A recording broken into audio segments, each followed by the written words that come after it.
Thank you for listening to Comics for Fun and Profit. This is Drew with a special episode of my other podcast that I co-host regularly, and it's Weekly Comic Spotlight over at John Mayo's comic book page. And for those of you who haven't heard it, I wanted to give you a chance to listen to it. It's a standard review show of a Marvel, a DC, and an independent comic each week. So check this out, and if you like it, go over there and subscribe or check out those episodes. They're a lot of fun. So thanks again for listening. Here you go. This is Weekly Comics Spotlight 531 for comics originally released on October 11th, 2017. Now, starting us off in DC is Gotham City Garage #1. This is another one of the Digital First series that kind of follows in the tradition of Amikami Girls, Injustice, DC Bombshells, and even though it's not Digital First that I'm aware of, I'm going to toss Superhero Girls in this category. And it's something where they take the iconic DC characters, do a totally different take on them, and just tell some stories with it. With Amikami Girls, it was an anime take on it.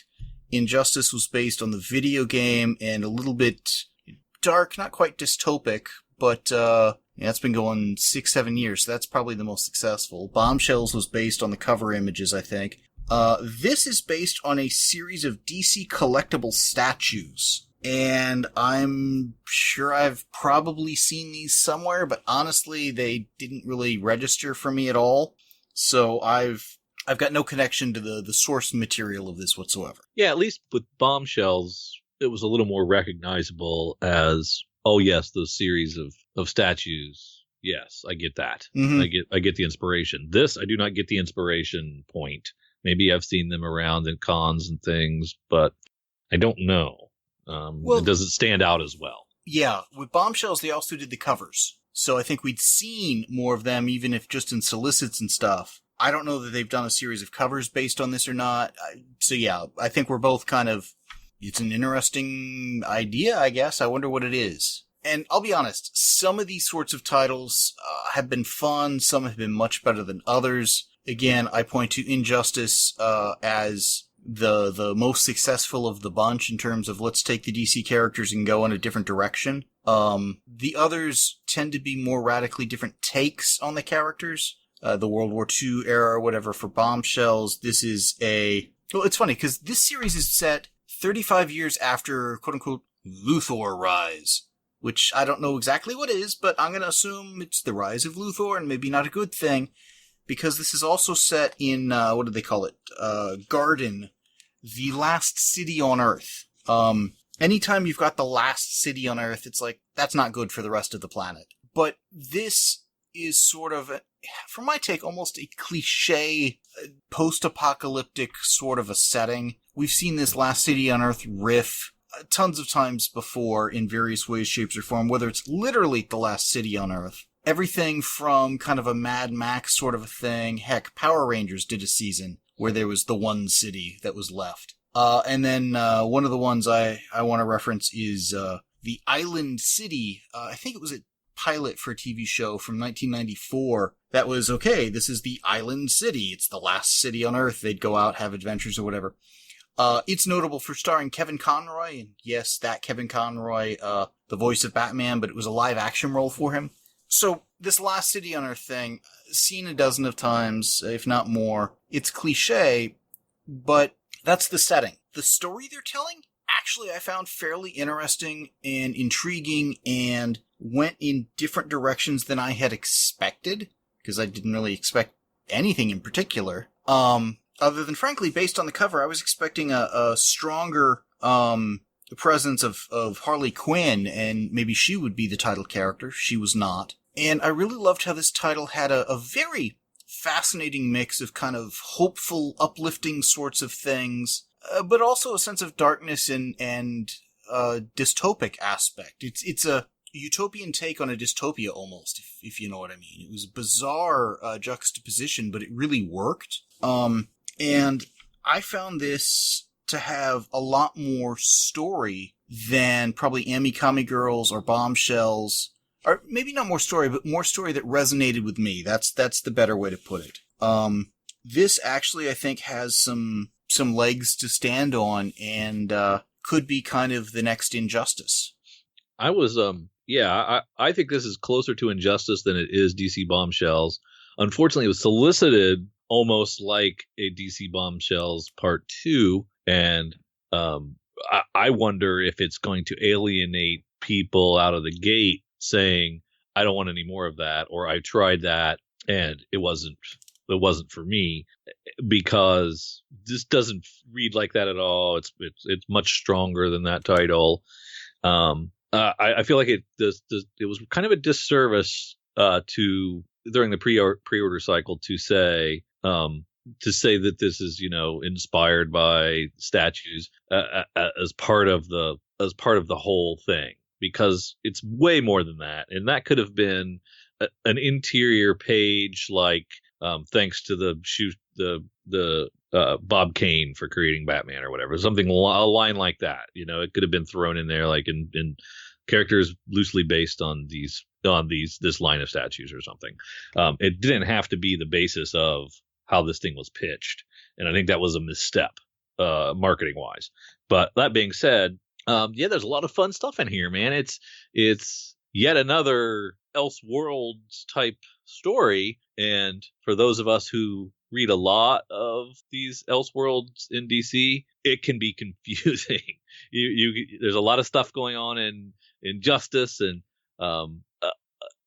All-Star Batman that's different, and Metal that's different, and the regular line. So Metal isn't an Elseworlds, by the way. Yeah, but it sure feels like it. It sure doesn't feel like your standard fare. It's not your standard fare, but I mean, I agree that this Bombshells, it's another Injustice, world, though, right? It's like it's the mainstream DC. Dark.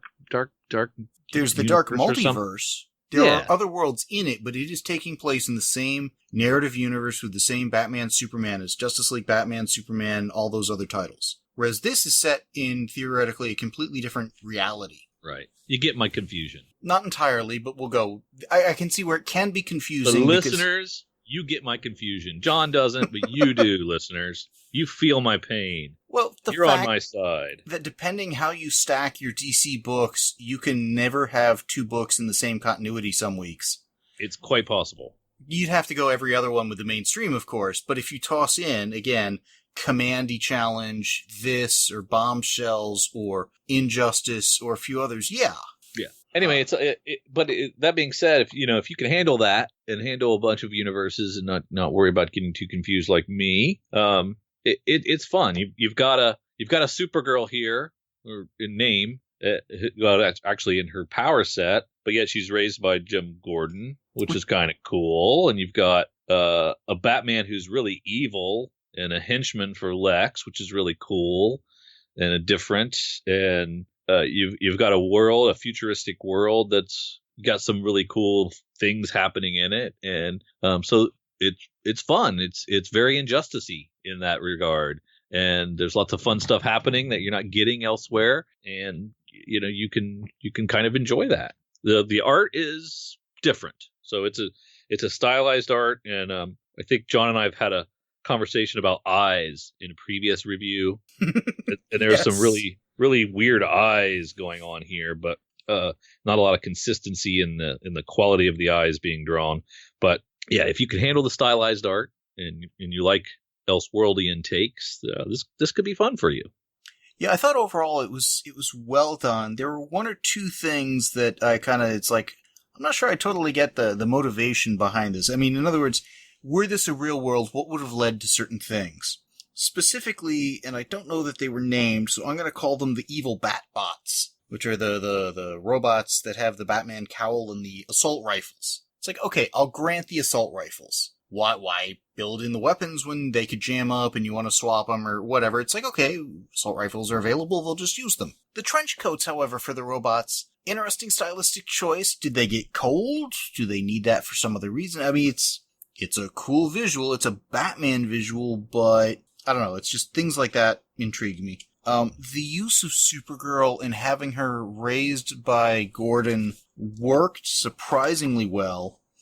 And then at the end of this, they put a twist on that really makes me wonder what happened 35 some odd years ago around the time of Luthor Rise, and how did we get here, and what's going on with a few other characters that are mentioned but not seen here. It feels like this has a rich backstory to explore at some point, beyond just the story they're telling now. And I find that exciting. I find that very intriguing. Yeah, there are already 6 of these available digitally. I only read the first 2, assuming that would be what the print copy was, and I wanted us to be on the same. I wanted us to be on the same page. So I'm not sure what those next 4 have already kind of revealed about this world, and I'm kind of interested in checking it out. Surprised that something with I had so low expectations, having come off of a DC Bombshells review not so long ago, and having yet another statue-inspired series.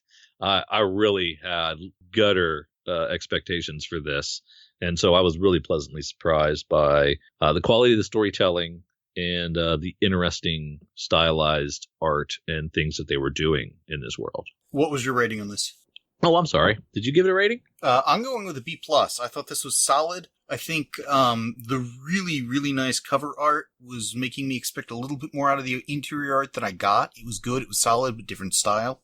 So not quite in that A range, but it looks like as a series it definitely can get in there. Yeah, solid B for me, and I would recommend it to anybody who likes Injustice. How much? You got the digital installments, right? Yep. How much did you pay for each of the 2? I would imagine 99 cents. Something like that. $1.99. I'd have to look it up. All right, because this was $2.99 in print, and with 2 installments, it's making me wonder: It'd probably be the same as Injustice, I'm thinking. I'm wondering if the print is subsidizing the digital or vice versa. Because with 2 installments, it's either 99 cents or more like, probably, or possibly $1.99, at which point the digital is subsidizing the print, and that seems unlikely. I'm curious. Because at times it feels like as a issue reader, I am subsidizing the trades, and if I'm also doing that for the digital, that makes me kind of... 99 cents. So I am. Because I paid $1 more, or 99. Well, yeah. Well, actually, I paid $2.99. You paid 99 cents twice. So yeah, you paid more. Yeah, which is not normally the case. Yeah, interesting. I mean, you paid what, $1.49 with your discount, so you didn't really cover price though. They're yeah, expecting... if you paid cover price, which you don't, then which you I don't.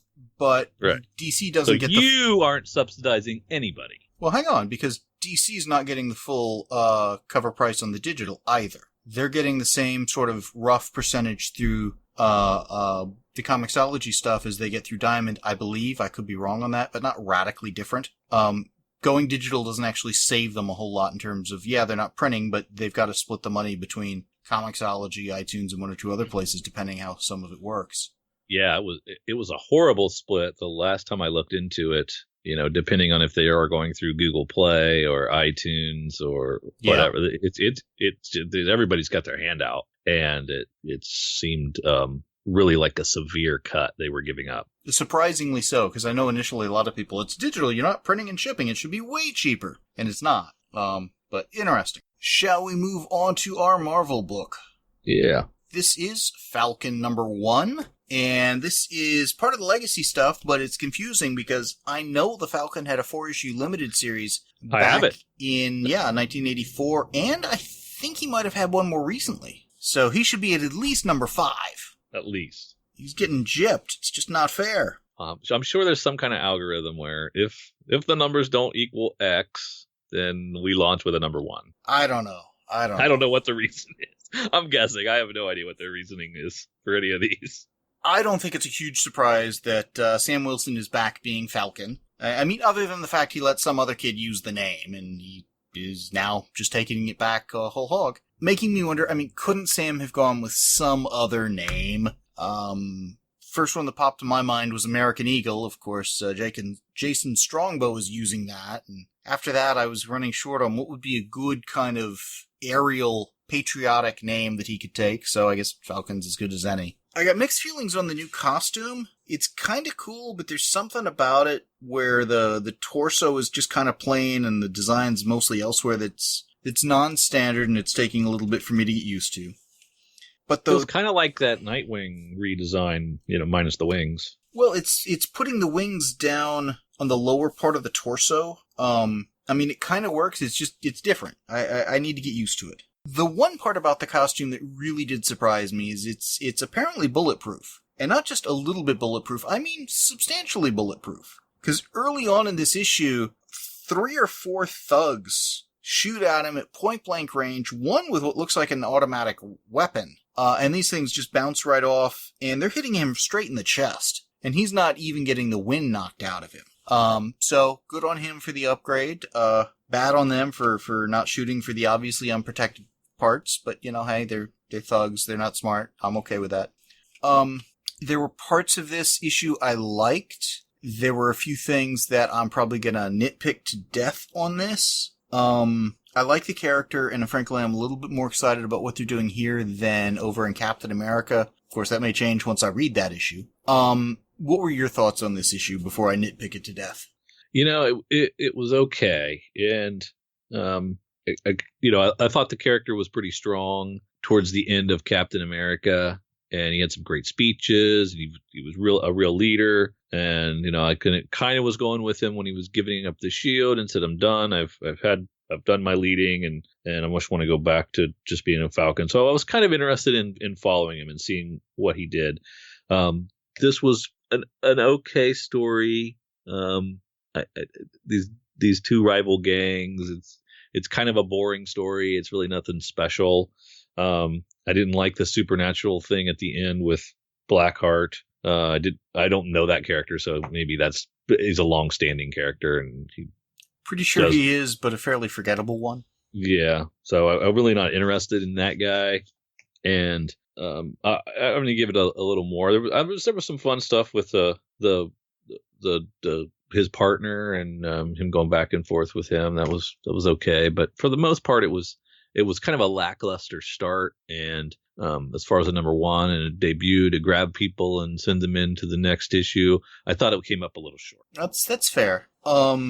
When Falcon meets up with his sidekick, the new Patriot, do you got that page in front of you? Which one? It's a couple of pages in, about 6-7 pages in, and the not Quinjet seems to be landing. Did you notice where they met up? This is one of those little Easter eggs that I'm sure the artist just tossed in, and I thought it was kind of cool. But, if you miss it, you don't lose anything in the story. They're sitting there at Lone Pine Mall. Okay. Not only that, but I'm pretty sure, although it's a little hard to make out, that we see the time on it as 1:33, which is, I'm pretty sure, when Doc Brown and Marty were doing their thing. Of course, it was AM versus PM, I think, maybe, but again, it's hard to tell. Oh, is it Back to the Future? Yeah. So nice little riff there.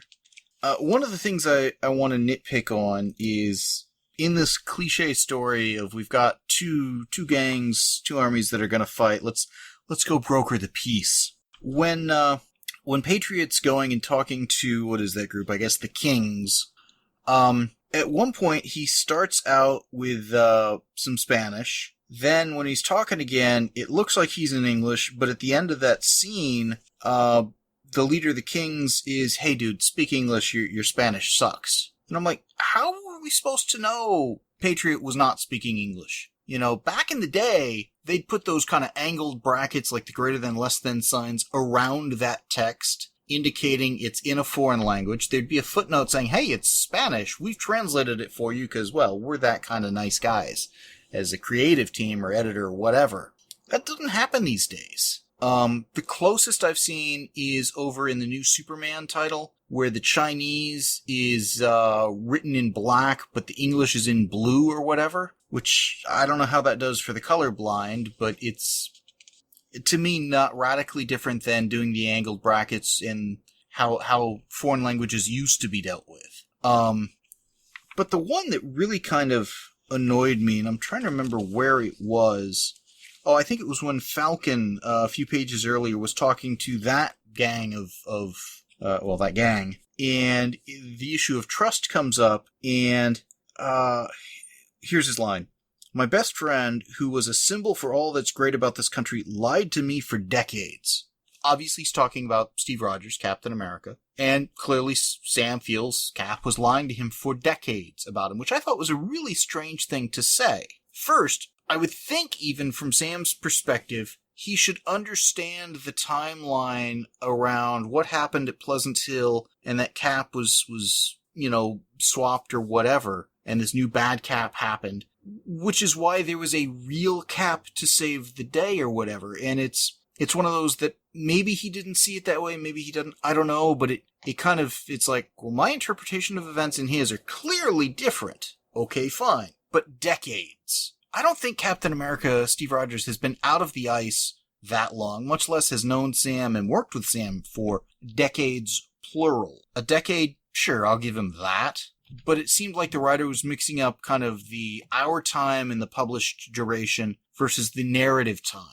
And in story time, sure, Sam could feel that he'd been lied to for years, certainly. Decades, not so much. But to your point, when Steve Rogers came back and righted the ship, that really hadn't been occurring. It was the cosmic cube that had placed those thoughts in his head. He hadn't really been doing Hydra for decades. My interpretation of that, and we're getting a little spoilery on Secret Empire, for which I apologize to any listener who isn't current on that, but this is clearly spinning out of that with Falcon. My take was during event at Pleasant Hill, up until then, Cap had been the stand-up all-American we know him to be. Right. The cosmic cube, Kobik, swaps him out and changes his past history, which is how Hydra Cap, complete with the Hydra tattoo, had never been noticed before because he hadn't existed before. It's like an alternate reality version got swapped in, essentially, which is how we had the real Cap for Kobik, the cosmic cube, to bring back. So... But I assume the Avengers have a debrief after major events and talk these things through. One would hope. So It's not like they've set up a huge history of them having mission logs that all new members are expected to read cover to cover and all of these things. I mean, they absolutely have that. There is probably at the Avengers Mansion Tower or wherever the hell they're staying these days, a thorough file that you could read for every aspect of the Secret Empire stuff, were you an Avenger and had security clearance or whatnot. And it's probably even illustrated with word balloons. Ooh, could be. Possibly even by Steve Rogers himself. It's possible. So, I don't know, it's one of those things, if you're gonna pull that kind of a stuff up, when it feels just the timeline's wrong and stuff like that. I don't know. That annoys me a little, but ultimately it doesn't matter to this story. It is a mistake on a couple of different levels, though. Yeah. And one that I think the editor or even the writer should have caught. But to me, the bigger problem was a villain creating a divide in society like this and pitting two forces against each other has been done to death. And frankly, better. Everything from the hate monger stories on up and down to the Psycho Man, to you name it. This was okay. It was fun to see these characters going at it and stuff, but I was hoping for a more compelling first issue and something that wasn't... I guess it didn't feel like the writer and the artist were on the same page, because the writer felt like he had to explain why at that Lone Pine Mall, Patriot shows up out of costume and is then in clear view of whoever's watching, suiting up. It's like, dude, I know you're a rookie, but suit up before you get there. It was an entertaining story and stuff, but I think it could have and should have been better. And like I said, there's a lot where I could just nitpick this to death if I wanted to, but it's not bad. It's just, for a first issue, I think you need to go out of the gate stronger. And I was disappointed that they didn't. Yeah, I'm right there with you. And yeah, I think where the DC book had a stylized art that, I don't think is going to be right for everyone. I think this art is a little below average. I don't think it's a strong artist rendering in here. Let me look and check who that guy is. Cassandra, is that right? Joshua Cassara. Joshua Cassara. Not a name that rings any bells, but I'm really bad with creator names. And the writer Rodney Barnes, he wrote a passable story. that is okay, but nothing special. And coming out of the gate, a new number one, you're going to get some eyeballs on there that you're not going to get normally. You need to be a little stronger, I think. So I think this is below average, and I give it a C minus. I can understand that. For a second there, I thought you were going to claim that the only reason Rodney Barnes got the assignment was nepotism. Clearly, he's somehow related to Bucky Barnes, but gotta be great grandson or something. I'm liking what they're doing with Falcon and stuff. I'm going to be probably a little overly charitable and go with a B minus on this. I think it could have and should have been better, but it's not one of those where I felt they should be kind of embarrassed to have put it out. But it is too competitive of a market for this quality of material to stick around for too long. They need to up their game. Yeah. That's really all there is to it. Shall we move on to our other title? Yeah. This is Fighting American #1 from Titan Comics.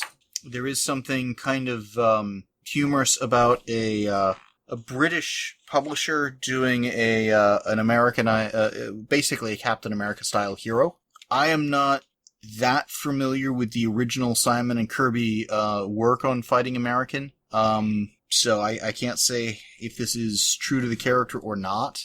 I will say that starting the first issue with a full page of exposition of the story thus far to set up the backstory and the origin of the characters, I'm going to say that's not the best way to start a story. You know, it's a first issue. There's a first issue of a new title by this publisher, yada yada. It's not like it's just a renamed or revamped title. There shouldn't be a story so far to recap if we're coming in clean, and apparently we're not. And likewise, when we actually get to the first actual story page, the first caption, 62 years later. Later than what? Turns out these guys are time hopping, so okay, I get that, but odd way to start the story. And I was expecting a fairly straightforward kind of Captain America riff, because I mean, it's similar character. It's Fighting American. He's more or less Cap.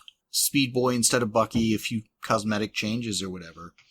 That is not where they went. I mean, there's enough of that window dressing to set it up and set that expectation clearly. But where they end this issue was very much sets up a different kind of a story than the typical fish out of water Captain America thing. I mean, there'll be aspects of that, but it looks like it'll be a bit, I don't say darker or more twisted, but there's a certain gotcha aspect to this where clearly the Fighting American was played.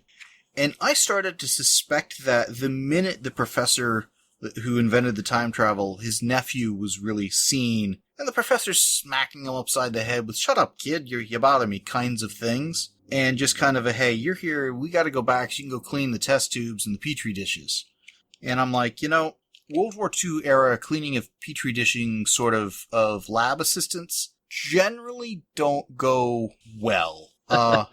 Now, I'm using a small sample set, I will admit to that, but my reference point here is Per Degaton, who from the JSA and All-Star Squadron over in the DC Universe, he was the Petri dish test tube cleaning assistant to the professor over there who had invented time travel. Now, this professor, in fairness, had repeatedly invented time travel, because all the stories kind of undid themselves after the JSA or whomever fixed everything.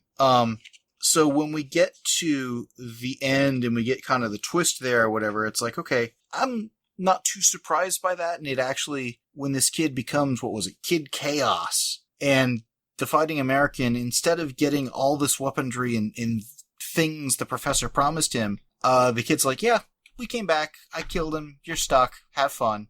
And I'm like, wow, what a clever way to get the heroes out of your way for 62 years. They're in the future. They don't know how to come back. You've got the time machine. You're set. Now, whether it plays out that way for Kid Chaos or not, don't know.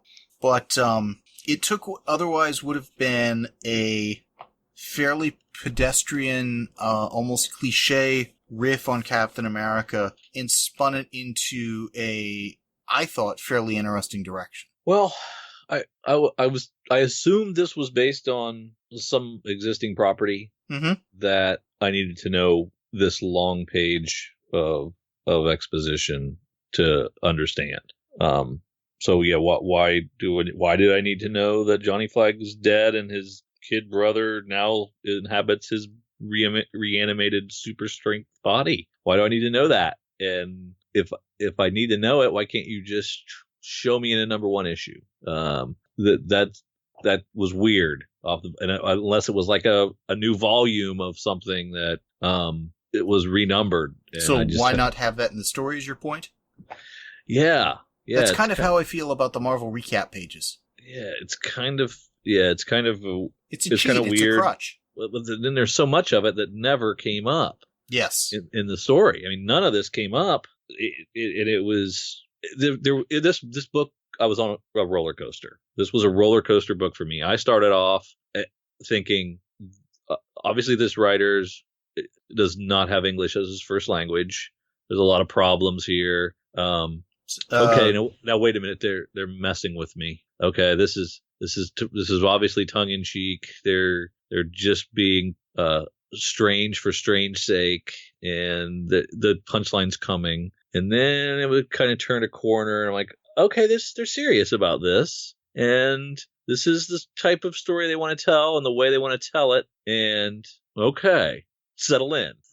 So it was interesting. The writer is Rennie. Gordon Rennie. Gordon Rennie, yeah. He's Scottish, and he denounced comics in 2008, never to return to comics because he was going to go write for video games where all the money was. That's what I look for in a comic writer, somebody who's denounced comics. Denounced in 2008, and he's off to make his millions in the video game industry, and now he's back, and he's back with this.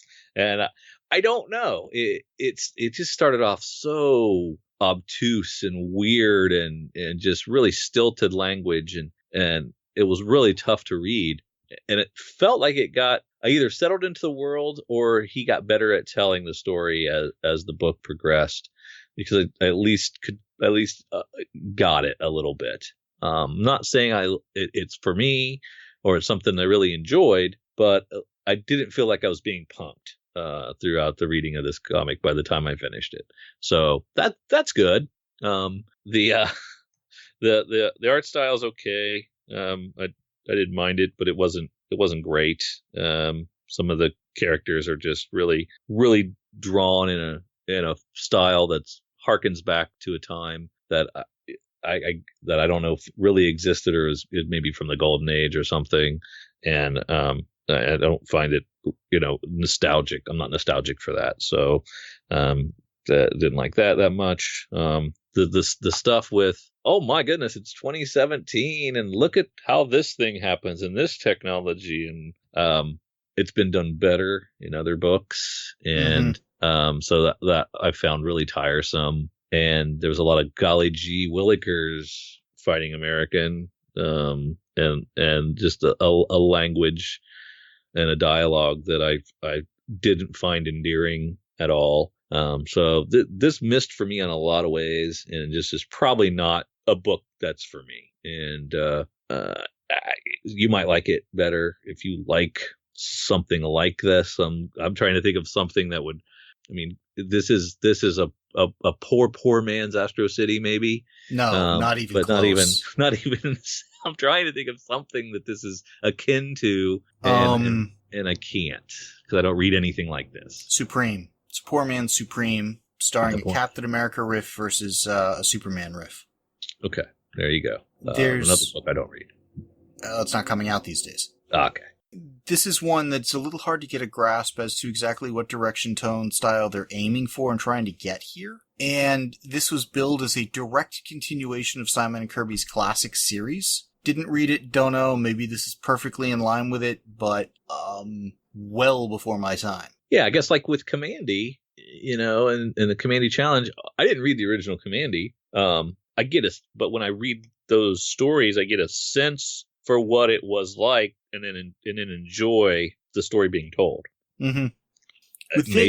Maybe this is spot on, but it doesn't work for me at all. Aspects of it worked for me, but I guess the part I enjoyed the most was like the last 3 pages. Yeah. Which I kind of saw coming, and it's like, oh, well, I wonder where they're going with this. So it looks like it's definitely not just going to be their telling of Captain America, but a bit more of a almost subversive version of that story. But there were parts of the story that were a little unclear what I should be taking out of it. At one point, one of the bad guys from the past is running around and, as everybody's got their cell phone on Fighting American and stuff, this guy's making a getaway, and he comes across a bunch of people in costume. And I'm like, are they heroes? Are they cosplayers? I can't tell. And I don't have enough to go on here because I don't think they ever once say a single word, Yeah, so that was weird. It was unclear. It's interesting enough that I'm going to keep going with it, but it was certainly not so great that it's got any sort of a lock on my pull list. And the fact that,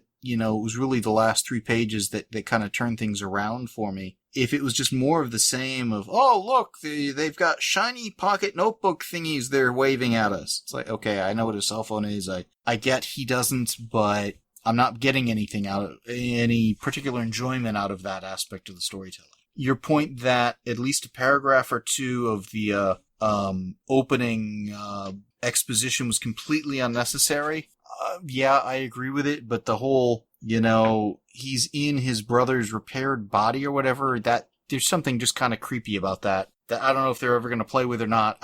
Like I said, I don't know where they're going with this. Certainly, I don't think it's a must-buy if you like the character or like this sort of almost subversive take on a character.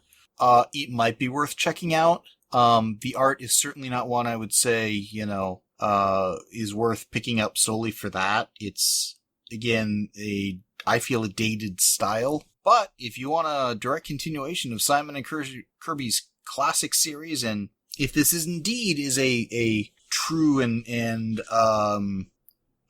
representative or good continuation of it, I don't know, but it's here. It wasn't bad. I liked it, but it's one that not the strongest of starts and could easily fall off my pull list, depending how it goes for the first arc.